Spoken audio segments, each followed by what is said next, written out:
ওর কৃপায় আমি পেয়েছি কিছু, কিন্তু বিধাতা জ্বলেনি মানে মায়া বিনাশী কৃপা যদি আমি না পাই তাহলে আমি এগোতে পারি না। এ কথা তো শাস্ত্রে বলা আছে, সব জায়গায় বলা আছে, অস্বীকার করবার কারো কোনো উপায় নেই। সারিয়া বৈষ্ণব সেবা নিস্তার পেয়েছে কৃপা, বৈষ্ণবের গুণগান করিলে জীবের প্রাণ, শুনিয়াছি সাধুগুরু মুখে, কথাগুলো তো আছে, এগুলো তো অস্বীকার করবো কি করে আমি? কোনো কথা অস্বীকার করা যাবে শাস্ত্রে? বা মহাজনগণের মহাজনগণের যে বাক্য শাস্ত্র বাক্য, মহাজনানুভব, সাধারণ মানুষের জ্ঞান নয় এটা, অপ্রাকৃত মহাজনের অপ্রাকৃত চিন্তাধারা ব্যাখ্যা দেওয়া আছে। তার মধ্যেও বিশেষ চিন্তা ভাবনা আছে, হয়তো ততটুকু হয়তো ব্যাখ্যা শব্দ আসেনি সব জায়গায়। মতভেদ বলতে হবে না, বলতে হবে মত বলছি বললে অপরাধ আছে, মতো বৈশিষ্ট্য বললে আমি অপরাধ থেকে রেখে পেলাম। কিন্তু সবগুলো তো মুখে আড়ালে হবে না, বাস্তব তত্ত্ব দর্শন অনুভূতি, সেই অনুভূতি নিয়ে যিনি বলছেন সেই অনুভূতি আমাদেরও পাওয়া দরকার। শুধু বই মুক্ত করে বললে তো কিছু হবে না। অনেক শ্লোক মুক্ত করলাম, হাজার হাজার শ্লোক, কি হবে তাতে? ভগবানকে খুশি করা যাবে? ভগবান খুশি হবেন? তিনি বলছেন সরল প্রাণ সরল চিত্ত দেখলে আমি খুশি। সব দিয়ে তো কোনো কাজ হবে না, হবে না বলেই তো ওই নৃসিংহদেব এর মধ্যে রয়েছে, সবের মধ্যে আমাদের যত রকম প্রচেষ্টা সবই বিফল হয়ে যায়। কখন? যদি মূল বস্তুকে যদি স্বীকার না করি। কিন্তু তাপই প্রপতন্তু পর্বতা অটন্তু তীর্থানি পঠন্তু চ আগমান যদন্তু জাগৈ বিদদন্তু বাদৈ মৃত্যু তরন্তি। এই তো বলে দিলেন সুদর্শন। ওড়িশ প্যারার একটা শ্লোক আছে, আরাধিত হরিণ করিত প্রসাদ পক্ষে, আরাধিত যদি হরিশ তপসাত তত্ত্বে, নারাধিত যদি হরিশ তপসাত তত্ত্বে, অন্তর্বহির যদি হরিশ তপসাত তত্ত্বে, নান্তর্বহির যদি হরিশ তপসাত তত্ত্বে। নারদের কি বলছেন? বলছেন কোথায়? নারদ পঞ্চরাত্র। ভগবান শ্রীহরি যদি আরাধিত হন তাহলে আমার তপস্যার প্রয়োজন কি? আর ভগবান শ্রীহরি যদি আরাধিত না হন, তিনি যদি আমার মুখ্য আরাধ্য বস্তু না হন, তাহলেই বা আমার তপস্যার ক্লেশের কি দরকার? অন্তর্বহির যদি হরিশ তপসাত দক্ষিণ, আমি অন্তরের বাইরে যদি সেই প্রেমময় ভগবানের শ্রীমূর্তি সবসময় যদি চিন্তা ভাবনা করতে পারি, তাহলে আমার তপস্যার ক্লেশের কি প্রয়োজন আছে? নান্তর্বহির যদি হরিশ তপসাত দক্ষিণ, আর অন্তরের বাইরে যদি সেই ভগবানের কোন চিন্তা ভাবনা আমার নাই, সেই ভগবানের প্রতি কোন শ্রদ্ধা ভক্তি নাই, তাহলেই বা আমার তপস্যার ক্লেশের কি প্রয়োজন? মূল লক্ষিতব্য বিষয়ে ওখানে আলোচনা করতে যাচ্ছেন। কথাগুলো তো এইরকম, খুব জোর দেওয়া কথা, শুধু মুখে মুখে একটু পড়ে নিলাম উপর উপর, তারপরে বিচার করতে লাগলাম, হবে না। গৌড়ীয় গুরুবর্গের বিচারের মধ্যে, হরিকথার মধ্যে লেখা আছে শ্রী নামের সাধন, সেই নাম ভজনই হল শ্রেষ্ঠ ভজন, আছে না? অনেক জায়গায় লেখা আছে। এখন আমি যদি মনে করি যে আমি শুধু নামই করব, কিছু করবো না, আর কিছু করবে না, বলেন না, নামে তো সব হবে, সুতরাং আমি সবসময় শুধু নামই জপ করবো, আর কিছু করবো না।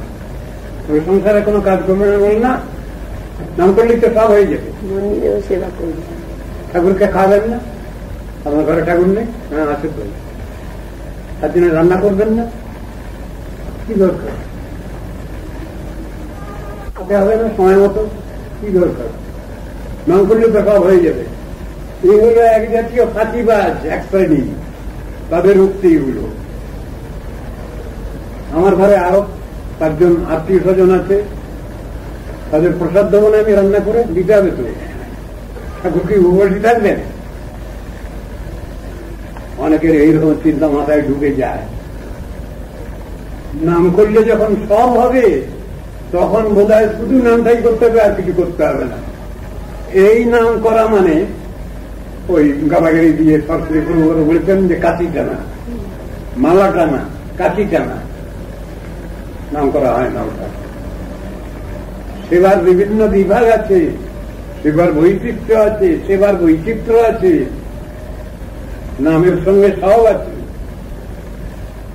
সমস্ত অনুশীলন আছে। খাওয়াতে হবে, পড়াতে হবে, তাকে ঘুম পাড়াতে হবে।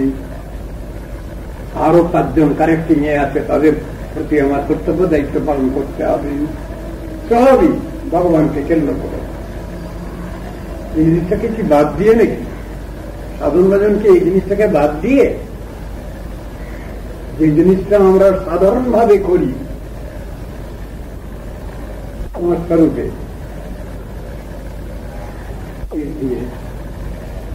তার থেকে শ্রেষ্ঠ উন্নত ভাব মন দিয়ে। সেই মন জড়মন নয়, আত্মানুগত মন। ভাবে করতে হবে। প্রভুপাদ এক জায়গায় বলছেন ভাবে করতে হবে, সেইখানে রেফারেন্স এনে ফেললেন, ভাবে ভাবে হৃদয় ভবানী ভাবাই ভাবন। এখন এই ভাবটা কি আমার কষ্টকল্পনা? এটা কি আমার কনকশন, ফ্যাব্রিকেশন? না, বাস্তব অভিজ্ঞতা, বাস্তব অনুভব, বাস্তব বস্তুর প্রতি অদ্বয় জ্ঞান তত্ত্ব প্রতি ব্রজেন্দ্র নন্দন। সেই কথাই বলা হয়েছে। কবিরাজ গোস্বামী তাই বুঝাবার চেষ্টা করেছেন। বাস্তব বস্তু হচ্ছেন অদ্বয় জ্ঞান তত্ত্ব, ভগবান। তার সেবা বাদ দিয়ে শুধু তার সেবা, আর তার সেবা করবো না। আমি গুরু সেবা করবো, বৈষ্ণব সেবা করবো। গুরু সেবা বৈষ্ণব সেবা বাদ দিয়ে কৃষ্ণ নেবেন সেবা? আছে কোথাও লেখা শাস্ত্রে? কৃষ্ণ সেবা করবো, আর কাউকে করবো না। রাধারানীকে দেবো না তো কিছু, সখীগণকে কিছু দেবো না তো, অন্যান্য ভক্তগণকে গুরু বৈষ্ণবকে দেবো না তো। এইসব কথাগুলোর মানেই বোঝে না লোকে। এই কথা শুনতে হয়, শোনে, আসলে এর ভিতরে যে গভীর রহস্য আছে বুঝে না। কাকো বাদ দিয়ে নয়, এই কানেক্টিং লিঙ্ক থাকবেই। আমি যদি গুরু বৈষ্ণবকে না মানি, ভগবান সেবা নেবেন না আমার কাছ থেকে, বলবেন তুমি দাম দিই কাউকে, তোমার সে নেই না, আমি নেব না। বরং ভগবান বলছেন গুরু বৈষ্ণবের সেবা করলে পরে তবে আমার কাছে আসবে। এই বুদ্ধি যদি তোমার থাকে তাহলে আমার কাছে আসবে, তাহলে আমি তোমাকে মানব। ঠিক ভগবান এরকম বলছেন। আবার ভক্তরাজ যিনি সবসময় ভগবানের চিন্তা ভাবনায় আছেন, তিনিও বলছেন আমার কৃষ্ণকে যদি ভালো না বাসো তাহলে আমার কিচ্ছু দরকার নেই, তুমি আমার কাছে আসবেন। ভাব পরস্পরে, এটা কখনোই এদিক ওদিক করা যায় না। যদি কেউ করেন তাহলে মিসলিডিং, ভুল হয়ে গেল থিওরি। জিনিসটা এইরকম চিন্তা রাখতে হবে, কাকো বাদ দিয়ে না। ভগবান খুব খুশি হন গুরু বৈষ্ণবের সেবা করলে। আমার একজন ঘনিষ্ঠ ভক্ত গুরু বৈষ্ণব যাই বলুন, তারা বলবেন আমার ভগবানকে যদি ভালো না বসো কোন সম্পর্ক নেই তোমাদের সঙ্গে, কোন ছলচাতুরি নেই, তো স্বাভাবিক এই ভাব, এটাকে বাদ দিতে কখনোই চলে না। ভুল বোঝাবুঝি তো সাধারণ মানুষের সব সময়ই আছে, সব সময়ই আমাদের রাগ আছে, ভুল বোঝাবুঝি আছে, আর কি আছে, মান অভিমান আছে, এই নিয়ে সব বসে আছি আমরা। কীর্তন তো হয়, অভিমান মঞ্চের উপরে ছিলাম, গান তো করলাম, এখন আমার হৃদয়ে দোলা দেয় কোথায়? কার পরে আমি মানবিমান করি? যে আমার মানবিমান বুঝবে, অনুভব করবে, তারপর তো রাগ করবো, তারপর তো মানবিমান করবো। যার পরে রাগ করলাম, যার পরে মানবিমান করলাম, সেগুলি নাই বুঝতে পারলো, তবে মানবিমান করার লাভ কি? ওই যে কৃষ্ণ যাত্রার মধ্যে গান করা হয়, কি রাধারানী মান করেছিল, আর মান করে তো করে দি, কাঁদলি কেন রাধে? আরে কথাটা তো এমনি গুড় রহস্য। মান যদি করেছিল কাঁদলি কেন? কাঁদলে তো সব গেল, কারণ তুই স্টিক করে থাকতে পারলি না। সখীগণ বলছেন, ললিতা ইত্যাদি বলছেন, মান যদি করেছিলি তাহলে স্টিক করে থাক। বিচার আছে, আমি যার পরে রাগ করবো সে আমার রাগটা বুঝলো কিনা, আমি যার পরে মানবিমান করলাম সে আমার কষ্ট, দুঃখ, কষ্ট, জ্বালা যন্ত্রণা বুঝলো কিনা, সেই জন্য তো ওটা করতে হয়। কিন্তু সে কিছুই বুঝলো না, তাকে আমি বুঝাতেও পারলাম না, আর সেও বুঝলো না। তাহলে রাগ করে কি হবে? মানবিমান করে কি হবে? তারপরে কে রাগ করবে? এই সংসারে সকলেই নিজের নিজের কাজ করে যেতে হবে। খুব শাস্ত্রের সুসূক্ষ্ম বিচার। স্বামী করলে স্ত্রী হয় না, স্ত্রী করলে স্বামী হয় না, ভাইয়ের করলে ভাইয়ের হয় না, বাপের করলে ছেলের হয় না, ছেলের করলে বাপের হয় না। প্রত্যেককে নিজস্ব নিজস্ব লাইনে চলতে হয়। লাইনটা একই, পথটা একই, কিন্তু মার্ক করতে হবে প্রত্যেককে, ওয়ান অ্যান্ড অল। এই শিক্ষা রয়েছে শাস্ত্রে, এগুলোকে আমরা অস্বীকার করবো কি করে? আমাদের অস্বীকার করবো কোনো উপায় আছে? ভুল বোঝাবুঝি সবসময় আছে। এই রাত থেকে রাইট পেতে গেলে সব সময় গুরু বৈষ্ণবের কাছে ক্ষমা চাইতে হয়, কৃপা প্রার্থনা করতে হয়, শক্তি দাও, ক্ষমতা দাও, ভগবানের কাছে বলতে হয়।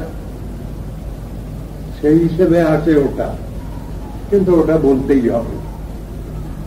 আমার গার্জিয়ান আমার পরে রাগ করুন চাই নাই করুন, তথাপি তার কাছে কান্নাকাটি করতে হবে এবং ক্ষমা চাইতে হবে। আমি কিছু করলাম না, তাও ক্ষমা চাইতে হবে। বলে হ্যাঁ, এটা ভক্তিভাবে এদের নিয়ম আছে, সব ব্যাপারে এগুলো আছে, কোনটা কোনটা ছাড়া নয়। ভগবানকে বাদ দিয়ে কিছু করতে পারি আমরা, আবার গুরু বৈষ্ণবকে বাদ দিয়ে কিছু করতে পারি, ভগবত সেবা করতে পারি, ভগবত সেবা হয় না তো। সবটাই বিচারের কথা, কোন ক্ষেত্রটাই কমা নয়। অথচ বিচার নিয়ে যদি চলি আনি, ওই নিয়ে যদি চলি আনি ঠিক, তাহলে কেউই আমার প্রতি অসন্তুষ্ট হবেন না। সবাই বলছেন বেশ আছে, বেশ আছে, বেশ করছে, বেশ করছে, আর আরো 5 জনকে শিখাও, আরো 5 জনকে বলো। এমনই তো কথা। জগবার জন্য বসে আছেন গুরু বৈষ্ণব, উৎসাহ দেওয়ার জন্য চাইতে হবে ভগবানের কাছে, দাও ঠাকুর, বুঝিয়ে দাও, তোমার তত্ত্ব তো কিছুই বুঝি না, জন্মান্তর ধরে তো শুধু উল্টো পথেই চলছি, দক্ষিণ মার্গে চলছি, যাত্রাটা আমাদের দক্ষিণ দিকে হয়ে যাচ্ছে। দক্ষিণ দিকে মানে কি? জমের দক্ষিণ দুয়ার, এটা হলো খরচের খাতা। আর উত্তরাখণ্ডের যাত্রা ভালো, ভগবানের দিকে যাওয়ার রাস্তা, পজিটিভ সাইড। এই কথাই তো শাস্ত্রে দেখিয়েছেন। পাণ্ডবগণ গেলেন কোথায়? সরকারগণ করলেন না, লেখা আছে মহাভারত, লেখা আছে পাণ্ডবগণের স্বর্গ কোনটা গো? আর আমরা একটু পুণ্যি টুন্নি করলে স্বর্গে যাই, সেই স্বর্গটাই বা কোথায়? আমরা বসে আছি এখানে জড় জগৎ, মাই ব্রহ্মাণ্ড, ভূলোক। সাধারণ মানুষ একটু পুণ্যি টুন্নি করলে কেউ ভূবলোকে, কেউ বা স্বর্লোকে। পাণ্ডবগণ যেখানে মার্চ করছেন সেটা হল অত্র স্বর্গ বিসর্গস্য, সে স্বর্গ হল বৈকুণ্ঠ ধাম, সেই দিকে মার্চ করছেন। এই রাস্তা দিয়ে গেছেন সে বদ্রীনারায়ণ দিয়ে। আপনারা যদি বদ্রীনারায়ণে গেছেন তাহলে বদ্রীনারায়ণ থেকে মাইল 5 দূরে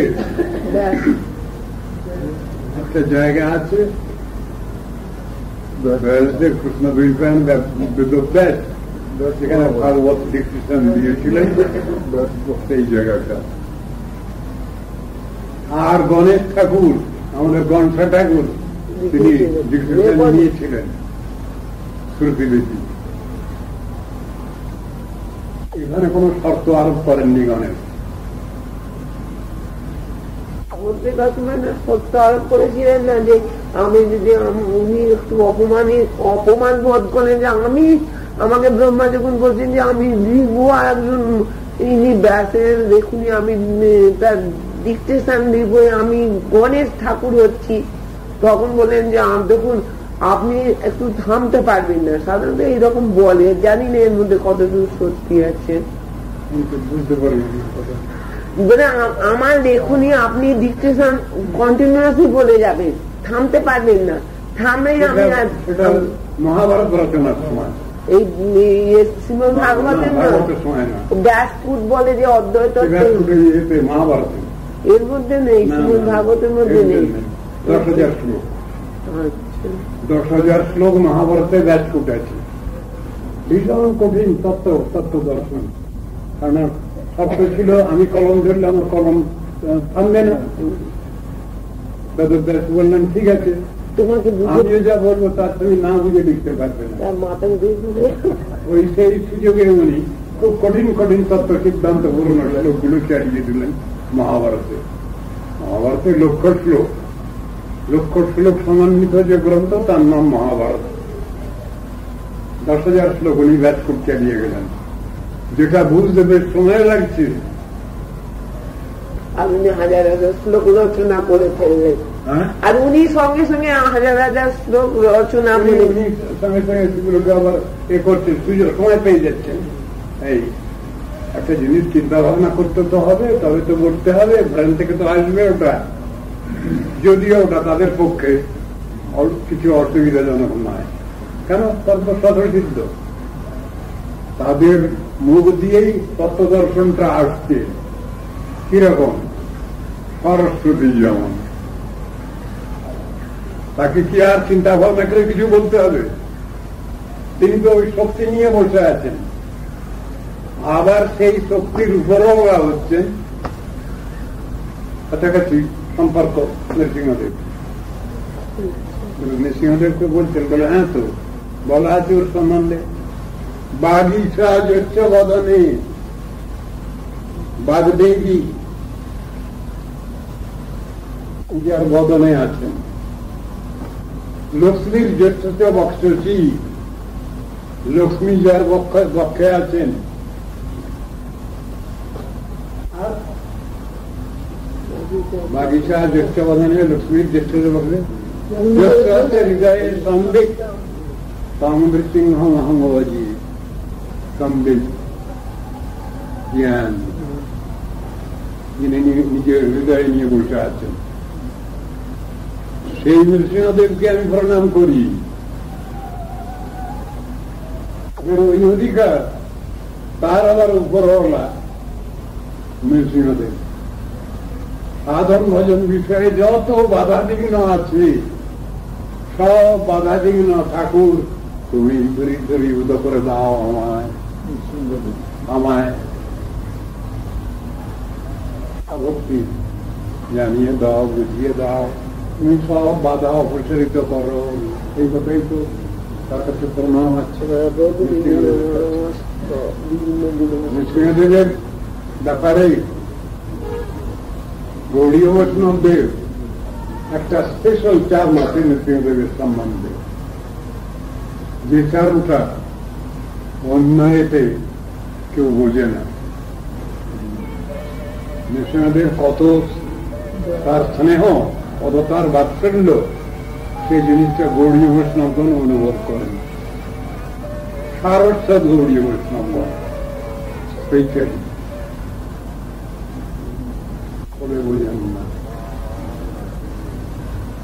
আমাদের সাধন ভজন পথে যত বাধা বিঘ্ন আছে সব কাটিয়ে দেন, সব সরিয়ে দেন, লাইন ক্লিয়ার করে দেন। এমন দয়াল ঠাকুর। তুমি কৃষ্ণ ভজন করবে? হ্যাঁ করবো, যাও গো বাই দিস করে আশীর্বাদ আছে।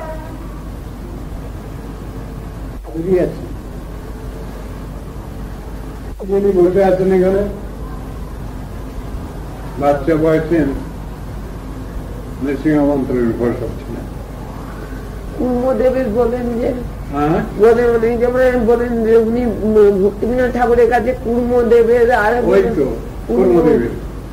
কুর্মদেব ওই মানে ওই বাড়ির ভিত্তি প্রস্তর করতে গিয়ে কুর্মদেব উঠেছিলেন। সেই কুর্মদেবের পুজো দিয়েছিলেন ভক্তিবিনোদ ঠাকুর, আর নৃসিংহদেবের দিয়েছিলেন। 8 বছর তখন বয়স, 7-8 এরকম বয়স সরস্বতী ঠাকুর। সেই সময় থেকে উনি ইয়ে করতেন। নৃসিংহদেবের সঙ্গে যা কিছু লেখা আছে সব ওই আমাদের পক্ষে উনি এত দয়ালু, কৃপালু, এত ভক্তবৎসল। কান্নাকাটি করলে ওর কাছে আমার সাধন ভজন পথে যত বাধা বিঘ্ন আছে ঠাকুর যত রকমের, তুমি দয়া করে সরিয়ে দাও, আমি তো কিছু করে উঠতে পারছি না। আচ্ছা যা বেটা, লাইন ক্লিয়ার, কোনো বাধা নেই। ওই ঘড়ি আপনাকে মহারাজ, আপনি নৃসিংহদেবের আপনাকে জিজ্ঞেস করবো, আপনাকে নৃসিংহদেবের মন্ত্রকে পরমগুরুমালা দিয়েছিলেন? জানি না,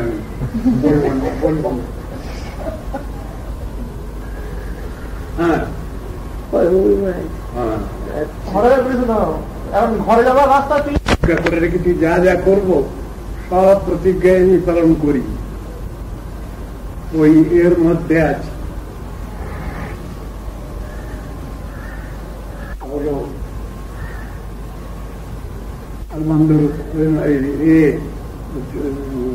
সম্রাট কুলসে করে সবার মধ্যে আছে মনুজা স্বয়ং ঊর্ধ্ববাহু। আমি ঊর্ধ্ববাহু হয়ে বলছি। কি বলছো তুমি? মুকুন্দ নরসিংহ জনার্দনেতি জীব জপতি অনুদিনম। আমার যে এই মুখ্য নাম কৃষ্ণ গোবিন্দ মুকুন্দ মুরারি নৃসিংহ, এই নাম যারা কেটে কেটে জপ করে আমি তাদের অভিষ্ট দান, যা চাইবে তাই দেবো, তাই দিয়ে তাই। কৃষ্ণ প্রতিজ্ঞা করতেন স্বয়ং, যোনাম মুকুন্দ নরসিংহ জনার্দনেতি জীব জপতি অনুদিনম মরণে রণে বা। যে অবস্থায় থাকুক না কেন সে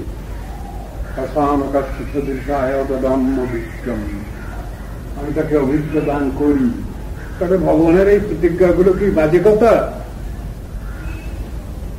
তিনি বলছেন গীতা, দদামি বুদ্ধি যোগন্তম যেন উপজান্তিতে, মিথ্যা কথা, সব খাঁটি সত্যি কথা। তিনি বলছেন গীতার মধ্যে, অনন্যাস চিন্তয়ন্ত মান যে জনা পর্যুপাসতে সেই সংযুক্তাভিযুক্তানাম যোগক্ষেমবাহান্যম কৃষ্ণের কথা অর্জুনকে বলছেন, মিথ্যা কথা, বাজে কথা, মোটেই না। আমরা বুঝে উঠতে পারি না। আমরা যখন ওইরকম স্টেজ পাই, আমাদের জন্য সব চিন্তা ভাবনা, সব চিন্তা ভাবনা।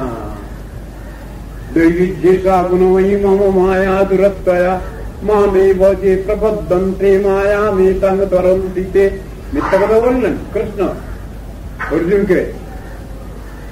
তেষাম অহং সমুদ্ধর্তা মৃত্যু সংসার সাগরাৎ ভবামি ন চিরাৎ পার্থ ময়ি আবেশিত চেতসাম।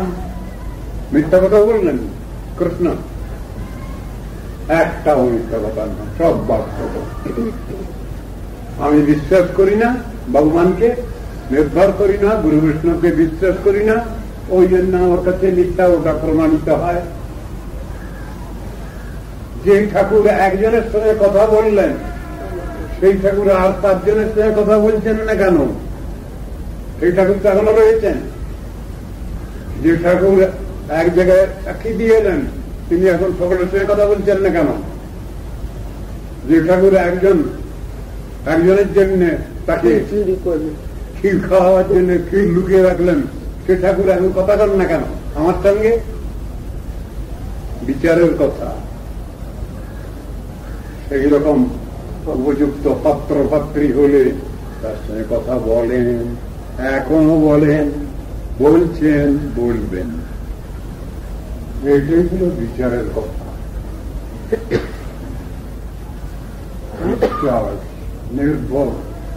নির্ভরতা, এই বিশ্বাস থাকা চাই আমাদের। এই বিশ্বাস না থাকলে হবে না। আমরা ভগবানের কাছে চ্যালেঞ্জ জানাতে পারি না, এই দুনিয়ার সঙ্গে চ্যালেঞ্জ জানাতে পারি আমরা, কিন্তু তত্ত্ববস্তুর কাছে চ্যালেঞ্জ জানানোর কোন ক্ষমতা নেই আমাদের, বা তার থেকে কিছু প্রাপ্তিও কিছু নেই। আমরা সব ফেল হয়ে বসে আছি। এই দুনিয়ার লোকের সঙ্গে ঝগড়া করতে পারি, পরস্পর কোমর বেঁধে ঝগড়া করতে পারি, ভগবানের সঙ্গে ঝগড়া করা চলবে না। আবার অধিকার পেলে পরে তখন ভগবানের সঙ্গে ঝগড়া করা চলবে, তখন ভগবান উত্তর দেবেন, কথা বলবেন, না হে না, আমাকে ভুল বুঝো না, আমি বেঈমান নই। ভগবান নিজে বলছেন, গুরু বৈষ্ণব বলছেন, আমরা বেঈমান নই, আমরা ঈমানদার। একই কথা। ভগবানের কাছে যে উত্তর পাবো, গুরু বৈষ্ণবের কাছে একই উত্তর পাবো, একটু এই দিক ওদিক না। এর মানে তত্ত্ব দর্শন। সেই ভগবানকে ভজন করবো না, কার ভজন করবো?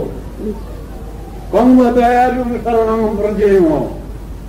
রাক্ষসী পুতনা শুধু খাইতে নির্দয়া ঈশ্বরে বলিতে গেলা কাল কুটো লইয়া, তাহারেও মাতৃপদ দিলেন ঈশ্বরে, না ভজে অবোধ জীবে আন দয়ালু রে। এমন দয়ালু কৃষ্ণকে আমরা বুঝতে পারছি, জানতে পারছি? বুঝি না। ভক্তবৎসল, কৃতজ্ঞ, সমর্থ, বদান্য, হ্যাঁ কৃষ্ণ ছাড়ি পণ্ডিত নাহি ভজে অন্য। আমরা যদি বুদ্ধিমান বুদ্ধিমতী হই, এই নন্দনন্দন কৃষ্ণ ছাড়া আর কারো ভজনা করবে না, সময় নষ্ট করবো না একদম। উনি এসে গেলেই সকলেই আছেন আমার সঙ্গে, কেউ আমাকে ছেড়ে যাবেন না, আমাদের ছেড়ে যাবেন না। এইটাই হল তত্ত্ব দর্শন। হরে কৃষ্ণ। মা বলি তাহলে ভগবান আমার প্রতি হৃষ্ট হবেন। ওই বেটা একটু শরীর খারাপ করে দিয়েছি বলে এই জন্য আমার কথা বলছিস না লোকের কাছে, কৃপণ কোথাকার, রাগ করে ফেলবে কেন? ভগবানের মুখে আমরা বিরুদ্ধে যাবো,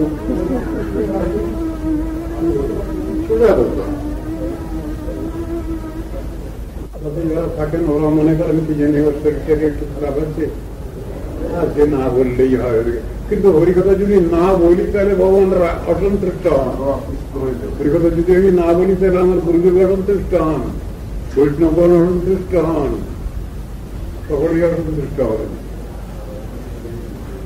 কিছু না হোক 10-15 মিনিট বলবো, নেই মামাতে কানানো হলো, এই তো কথা বলতে হবে। প্রতিজ্ঞা জপ তপ সবই ওই। তা নাহলে আমি খাচ্ছি, প্রসাদ পাচ্ছি, আমি ঋণী হয়ে যাচ্ছি না বৈষ্ণবদের কাছে? গুরু বৈষ্ণবদের কাছে ঋণী হয়ে যাবো তো আমি। গৃহস্থদের কাছ থেকে ভিক্ষা করে নিয়ে আসা হচ্ছে, গৃহস্থদের কাছে আমরা ঋণী হয়ে যাব যদি হরিকথা কীর্তন না করি, শাস্ত্র অনুসরণ না করি, ভগবত কথা আলোচনা না করি। এসব বিচারগুলো তো রয়েছে, প্রত্যেকটি মানুষের ভিতরে এই বিচার থাকার দরকার আছে। সেই জন্যই এসব কথাগুলো শাস্ত্রে বলা আছে, আমরা ঋণী হয়ে যাই। যদিও গুরু বৈষ্ণবের কাছে যে ঋণ, সেটা সাধারণ ঋণ নয়। দুনিয়ার লোকের কাছে ঋণ করলে আমাকে আবার ফের এসে জন্মগ্রহণ করতে হবে, কিন্তু গুরু বৈষ্ণবের কাছে ঋণ করলে ঋণ সম্মুখ হয়ে যেতে পারে। আর তার কাছে তো ঋণই থাকতেই হবে। তারা যা দিচ্ছেন, গুরু বৈষ্ণব যা দিচ্ছেন, তা তো ঋণ আমাদের জীবনে কোনোদিন শোধ হবে না। জানি না, জন্ম জন্ম আপনারা যা দিচ্ছেন কখনো শোধের করতাম, এটুকু শুনেছি ভাগবত। হরিভজন করলে, ভগবানের নাম করলে, তার সেবা করলে সব ঋণ মুকুব হয়ে যাবে। এই ভরসা আছে, এই বিশ্বাস আছে, এই নির্ভরতা আছে। এটুকু অন্তত বুঝে নিয়েছি। গুরু বৈষ্ণবের কাছে কান্নাকাটি করলে, ভগবানের কাছে কান্নাকাটি করলে সব ঋণ মুকুব হয়ে যায়। ফাঁকি দিতে চাই না আমি। ভক্তম ভবতু ভগবান মৎকর্মানুরূপম এতৎপ্রাপ্তম মম বহুমতং জন্ম জন্মান্তরে তৎপাদম ভূর্ভুজগবতা নিশ্চলা ভক্তিরস্তু। যদি গমনমদস্তাৎ কর্মপাশানুবদ্ধ যদি চকুলবিহীনে জায়তে পক্ষিকীটে কৃমিশতমপি গত্বা জায়তে চান্তরাত্মা ভবতু মম হৃদিস্থে কেশবমেব ভক্তিবিবেকঃ। হরে কৃষ্ণ হরে রাম। আমরা কেউ আমরা তুমি আমায় ছাড়বে না, শ্রী গুরু বৈষ্ণব আমায় ছাড়বে না, হে কৃষ্ণ হে রাধে ছিল না। এই বিচারটা যা দৃঢ়ভাবে আছে, তার সবটাই প্রাপ্তি হয়ে যেতে পারে। সেখানে ভগবান কোন অধিকার দেখেন না, তার কোন সামর্থ্য দেখেন না, এই কথাই দেখা।